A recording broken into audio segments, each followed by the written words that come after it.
What's up, guys? I work in about an hour and a half, so I figured I'd record a video real quick before I go off and work the overnight. I have another video I still need to edit, so how I kind of do things is I'll record a video before I edit the last one I did, just so I have, continuous things going and having, shit to do and stuff like that.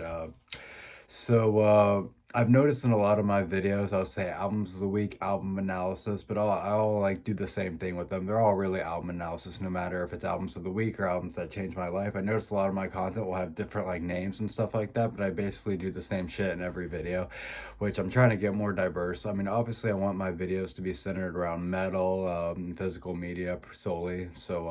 Yeah, so what we're gonna do today is I'm basically gonna do two albums, which one I like better, and say things I like about it, this like things I like don't like about it. And the rules are for my video and how I want to do it is like obviously they can't be like too far apart, like do like a tech death band versus like an old school black metal band, like that just wouldn't make sense. But basically just has to be in the same like overall genre. Like it could be like DSBM and doomy black metal. I would do like a versus with that, but I don't want it to be like ridiculously different where there's nothing really to compare.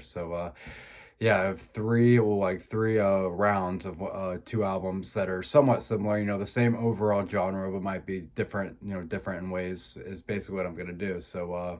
One of them's a Ukrainian black metal band, other two are Norwegian, and then I have two cassettes of infamous gore grind bands. So yeah, that's basically how I'm gonna do it. It doesn't have to be the same country either. I could do Ukrainian versus Norwegian or some shit like that, but this is my first time doing a video like this, and I'm kind of just making this up as I go. I have like no sheets to rehearse off of or anything. So yeah, we'll get to it. The first album, we're gonna use this Nocturnal Mortem Goat Horns, their first studio full length. Now, some people can consider it their third full length because you have Lunar Poetry and Twilight Fall, which are pretty much like albums. They're not super short. They could definitely well be albums, and so a lot of fans, Nocturnal Mortem fans, consider them to be albums. But yes, technically they're demos. So yeah, we're going over the first Nocturnal Mortem album, Goat Horns. Show you guys the back. Can't really see the words. Like there's some words there, but you kind of, oh yeah. So if you put the light on, that's kind of how it is. But I think it's pretty cool. It's smooth. And then that album we're gonna verse with Knee Christ, their third studio album or fifth studio album, however you want to do it. My fucking cat scratched it right there, which is a damn shame. But yeah, these are the albums we're gonna verse. So anyone who has me on Instagram or her knows me, knows one of those Nocturnal Mortar albums is one of my favorite albums in existence. It's my most played album of this year, like nonstop. I listen to it every day, which we'll eventually get to. But Nocturnal Mortem Goat Horns, I believe that is very keyboard driven. The keyboards are the lead, and actually, I'm sure a lot of you know this, but there's two keyboardists for that album, and that wasn't very common in a lot of black metal. It might have even been the first one. Maybe some low underground band did it before them, but yeah, they had two keyboardists, which makes sense that the keyboard's the lead. And the riffs are still nice. It's very unbalanced production. Like the riffs are kind of in the background, but I think it works well and like enhances this Dungeons and Dragons type atmosphere. I remember I had all these Nocturnal Mortem albums coming. The only ones I had heard before these albums were coming was I had Lunar Poetry and Twilight Fall, their first two demos. So I haven't heard anything after that. So I was really excited. And I was reading reviews about each one and stuff like that. And I remember Goat Horns, they're just like very Emperor-esque, very symphonic. I mean, it is symphonic, kind of like Lunar Poetry. But I feel like they perfected it more versus Lunar Poetry. Although I do like Lunar Poetry, I think Goat Horns is definitely a step up in the game and definitely helped them, bring a name for themselves in the Slavic black metal scene. But yeah, Goat Horn, 7 songs. You have an intro basically, and it's about 4.5 minutes. It's some dungeon Sith type ordeal, and it basically has a bunch of parts together that are scattered around in all like the more canon songs, which I thought that was pretty cool. And like even the instrumental, the intro itself is really fun to listen to. Like I know a lot of people will like skip intros and their dungeon stuff just because they want to get to the action, but this one actually it's pretty damn good. I mean, I like listening to whole albums, so that's not really me, but yeah. So all the songs are very long. I mean, it's two LPs but three sides. So, it's a little over like the limit of how it just having one LP. So it's pretty lengthy for 7 songs. You got Velas Scrolls, which I think that's what it's called. It's about over 11 minutes. But overall, it's one of my favorite Nocturnal Mortem albums. I mean, it's probably one of my favorite symphonic black metal albums. I would prefer this over Emperor or For All Tid by Demi Borgir. I mean, I love both those albums, but I prefer Goat Horns. and now getting to Knee Christ. So obviously between those albums, you have To the Gates of Blasphemous Fire, which has awesome keyboard work as well, but it's definitely more guitar driven. How I'd describe Knee Christ is it's a perfect mix of the keyboards, guitars, and then the later folk elements, which you get on Taste of Victory or Waschnung or however you say that. I'd say it's like it's the most innovative thing they've ever done. I don't feel like there's any black metal albums like this. I mean, you got the female Slavic vocals, you got the folk elements, the symphonic elements, the raw, abrasive, gritty vocals and riffs, lots of distortion. I think they've never made anything like this before with Knee Christ. And I believe I was reading reviews on this before I owned the album. I originally got the CD and cassette first, but eventually got the vinyl because I liked it so much. But yeah, a lot of mixed reviews on Knee Christ. A lot of people absolutely despise it. They think it's Nocturnal Mortem's worst attempt. So it's very different for sure, and I can see why people wouldn't like that. And obviously, it's a very hateful and angry album. Their most dark, hateful, angry album they've ever done in their whole discography. So there's that to consider. So between Goat Horns and Knee Christ, I think Goat Horns is the album that really put them on the map, and that it definitely built a name. It definitely like realized like this band is for real. They know what they're doing. They're gonna have a solid career as they did. And I think Goat Horns is kind of like the pedestal of Nocturnal Mortem getting the name for themselves. Like Lunar Poacher is a little boost for them. And then once Goat Horn comes out, it was just like game over from there. And when it comes to Knee Christ, I feel like that's where some fans parted ways because of, how different it was. And the reason I like it so much is just like, I'm a young guy in the 20s, the 20s is probably the hardest part of your life for a lot of people. You're in the you're in the thing where you think you're supposed to be versus which you are. So, I mean, I feel like angry, dark, hateful music, fits that for me perfect. So that's why I really relate to Knee Christ. And I just love the raw hatred and the crazy lyrical themes and stuff like that. But I think Knee Christ is because according to the Gates of, while they're recording the Gates of Blasphemous Fire, apparently Vargoff, the driving force in Nocturnal Mortem, say because of the like certain label or something like that, he didn't get to express his inner creativity. Like, sure, To the Gates of Blasphemous Fire is a great fucking album, but Knee Christ is where they actually could do more what they want and experiment more and let their creative side out and more innovative. So overall, I would go with Knee Christ if I had to pick one. Knee Christ, like I said, if people who knew me know I boast and post about this album constantly. It's one of my favorite albums ever, and it's definitely my most played album ever. So yeah, Knee Christ would be my favorite out of Goat Horns and Knee Christ. That is my versus battle for these two albums. Then, like I said, eventually I'll do an analysis on each, Nocturnal Mortem and every album I do in this video. So this is just like a very, very brief between like, two albums of which one I like better. What's up, guys? So the next versus battle we're gonna do is going over two Norwegian second wave black metal bands. I mean, I had to do that for my first versus battle. I mean, considering I'm huge into black metal and Norway is a huge part of black metal, I mean, might as well do like some Norway bands battling of what I think, what album I think is better. We'll get to it. So the first album, everyone knows this, Dark Throne, Transylvanian fucking Hunger, 8 tracks. Great fucking album. And what we're versing that with is Gorgoroth's second LP. I don't know if you consider an album or an EP. I think it is an album, but they were going through so much lineup changes and stuff like that. Hat did half the vocals, and then what's his name, Pest did the other half. So there's a lot going on with this album, which is probably why it lacks a lot of length. But verse Gorgoroth, Antichrist.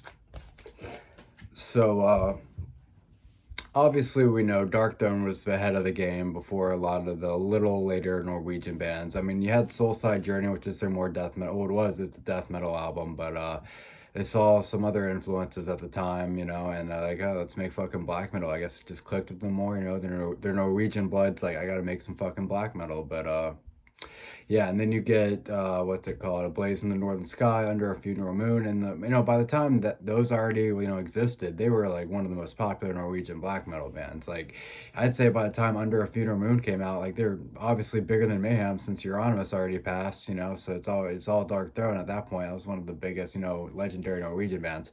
And then you have Transylvanian Hunger, which I can't remember what year, but obviously it's their fourth studio album, their third black metal album, and So people already knew like they're a great fucking black metal band. I think Transylvanian Hunger really like that was their peak. Like that was the time where like how could they get any better than that? I'm not saying Transylvanian Hunger should be your favorite Dark Throne album, but I think that was the peak of their early 90s black metal type ordeal because they've made some crust punk albums, they've experimented a lot. They've made other good black metal records too, but obviously we know for me personally, I would say their peak would be A Blaze in the Northern Sky to Panzerfaust. But if we're being like more specific, I'd say Transylvanian Hunger was like the top peak, even though I love Panzerfaust. But anyway, so and for Gorgoroth, obviously that's their second album. Like I said, I assume they're going through a lot of lineup changes because, like I said, Hat did half, Pest did half. A lot of people don't even know that. A lot of people think it's just Pest, but no, actually Hat did a few of the songs. I think he did Possessed by Satan. Oh, I can't remember. I'll post a picture of which albums or something like that of what songs he did. It says on Metal Archives, obviously, but